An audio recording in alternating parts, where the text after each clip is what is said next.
Hello guys, welcome back to my YouTube channel. Pada kesempatan kali ini saya akan menjelaskan terkait manajemen resiko perusahaan.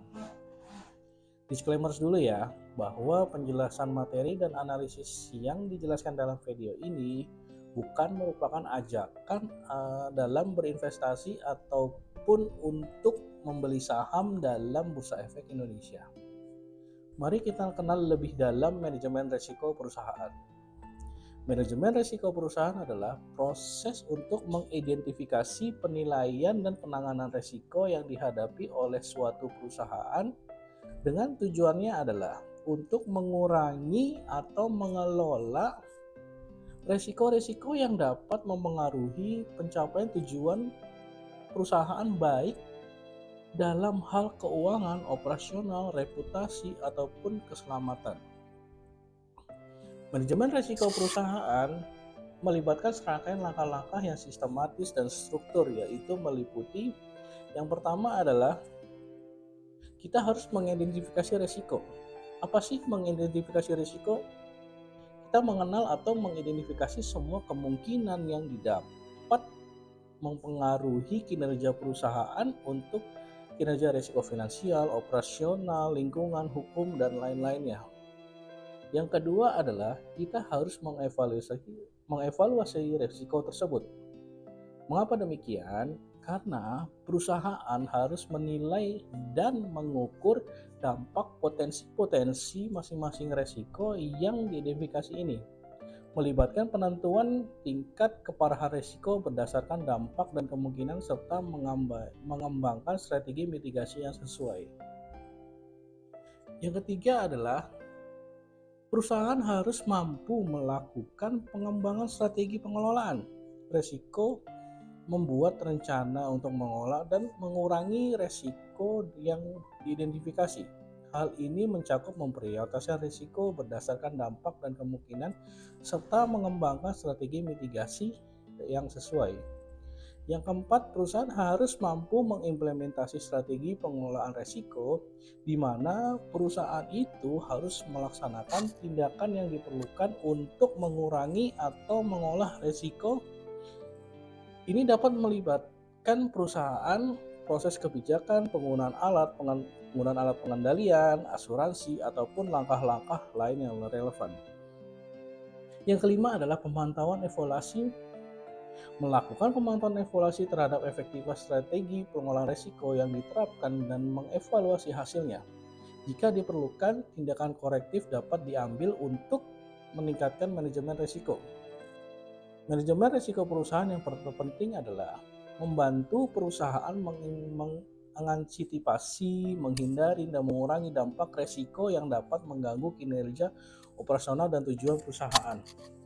Dengan menerapkan manajemen risiko yang efektif, perusahaan dapat meningkatkan stabilitas, keberlangsungan, dan keberlanjutan dan kesuksesan dalam jangka panjang. Baik, di sini akan coba mengimplementasi dari manajemen risiko perusahaan yang ada pada PT Pelayaran Kurnia Lautan Semesta Tbk yang baru rilis pada Bursa Efek Indonesia.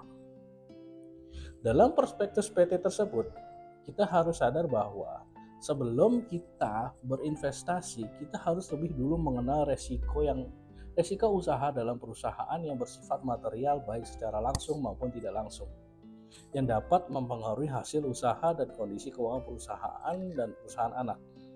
Oke, kita balik kepada materi resiko usaha yang ada pada PT tersebut, atau yang pertama adalah resiko fatalitas, yaitu adalah harga bahan bakar terhadap biaya angkut perayaan. Mengapa demikian? Karena perusahaan tersebut bergerak di dalam jasa angkut perairan, di mana yang kita ketahui bahwa bahan bakar adalah komponen utama perusahaan dalam mendapatkan income ataupun keuntungan. Yang kedua adalah resiko kendala teknis dan non-teknis. Yang ketiga adalah resiko ketersediaan dan kualitas sumber daya manusia yang memiliki keahlian khusus. Kenapa kita harus mengendalikan resiko ketersediaan dan kualifikasi sumber daya manusia yang memiliki keahlian khusus? Karena dalam jasa angkut perairan bukanlah hal yang mudah dalam mengelola sumber daya ketersediaan manusia. terutama sumber daya yang memiliki keahlian khusus sehingga perusahaan harus mitigasi resiko tersebut.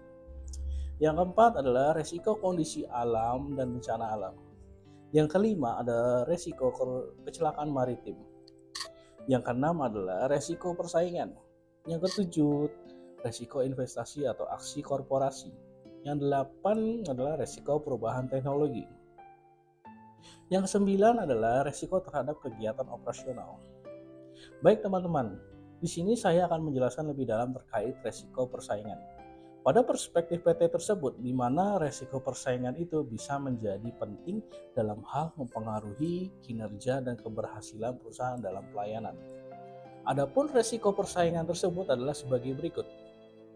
Yang pertama adalah persaingan harga. Industri pelayanan sering terkena dampak persaingan yang sangat kuat.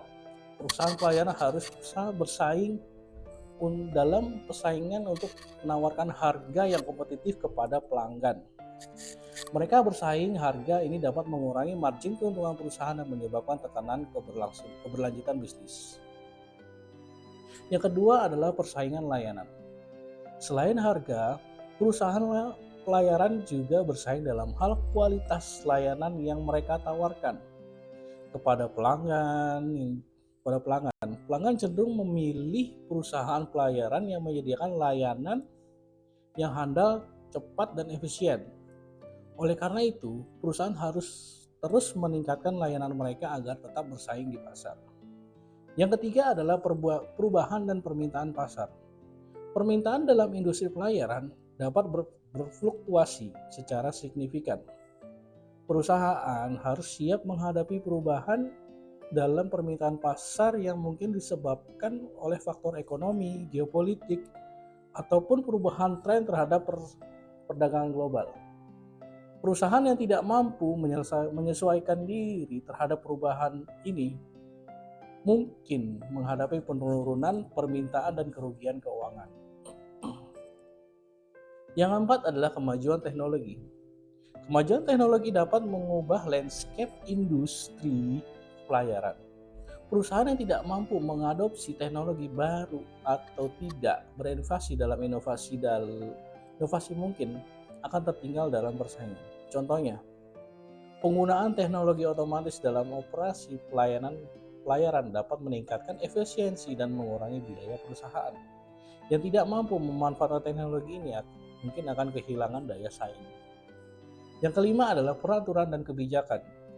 Perusahaan pelayaran juga harus menghadapi resiko perusahaan yang terkait dengan peraturan dan kebijakan pemerintah. Perubahan dalam peraturan lingkungan, peraturan dalam keamanan, ataupun kebijakan perdagangan internal yang dapat nanti mempengaruhi operasional dan biaya perusahaan. Perusahaan harus selalu memantau perubahan peraturan dan kebijakan terkait hal tersebut dan siap untuk beradaptasi dengan kebijakan apapun ataupun perubahan-perubahan yang akan terjadi di akan datang. Penting bagi mereka ataupun perusahaan pelayaran untuk memiliki strategi bisnis yang kuat, fleksibel, dan adaptatif untuk mengatasi resiko persaingan ini. Analisis pasar yang baik, inovasi produk dan layanan penggunaan teknologi yang cerdas, dan pemantauan terus-menerus terhadap perkembangan industri dapat membantu perusahaan pelayaran untuk tetap bersaing di pasar yang kompetitif.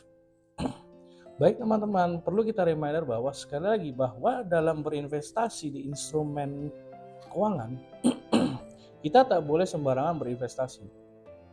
Dikarenakan setiap perusahaan memiliki resiko-resiko yang harus kita baca terlebih dahulu sebelum kita berinvestasi. Sehingga hal yang kita investasikan jauh lebih bermanfaat. Maka pesan dari saya, sebelum kalian berinvestasi, maka perajilah dulu manajemen risiko investasi tersebut. Sekian dan terima kasih. Demikian video dari saya. Terima kasih.